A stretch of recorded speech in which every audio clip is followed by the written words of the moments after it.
Hello అండి. ఇక్కడైతే మా హస్బెండ్ కూరగాయలు తీసుకొచ్చేసారు. ఇక అవన్నీ అయితే ఫాస్ట్‌గా సర్దేస్తున్నాననమాట. సో, మీకైతే ఇంతకుముందు వీడియోలో చెప్పాను కదండీ! నాకు ప్రెగ్నెన్సీలో కోవిడ్ పాజిటివ్ వచ్చిందని చెప్పేసి. దాని గురించి ఇంకొంచెం మ్యాటర్ అయితే మీకు షేర్ చేస్తానండి. ఎందుకంటే చాలామందికి ఏదో ఒక డిస్టర్బెన్స్ ఉంటుంది హెల్త్ పరంగా ప్రెగ్నెన్సీలో. ఏంటంటే నాలాగా డిసప్పాయింట్ అవ్వద్దు అని చెప్పడానికే నేనైతే ఈ వీడియోలో మీకు షేర్ చేస్తున్నానండి. ఇక తర్వాత నాకైతే కోవిడ్ పాజిటివ్ అని వచ్చిన తర్వాత బాబునైతే మా అత్తగారింటికి పంపించేసానండి.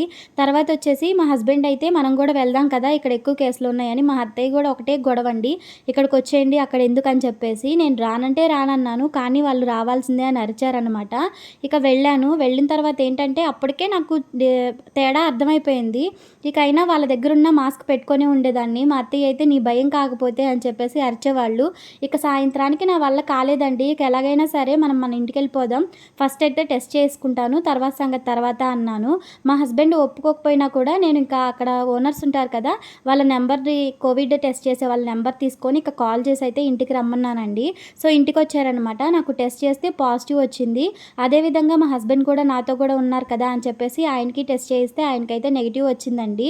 ఇక నాకు పాజిటివ్ వచ్చింది కదా! నేను ఇక్కడే ఉంటాను. నువ్వు వెళ్ళిపో అని చెప్పేసి మీ అమ్మ వాళ్ళ ఇంటికి వెళ్ళిపో అని నేను చెప్పానండి. మా అత్తయ్య కూడా అన్నారనమాట. ఇక్కడికొచ్చేయ్యా అమ్మాయికి ఏదైనా కావాలంటే చూసుకుందువు గాని అని చెప్పారు.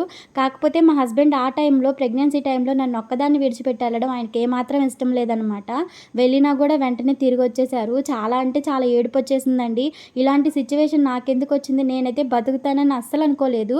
ఎందుకంటే అస్సలకే ఊపిరందదండి.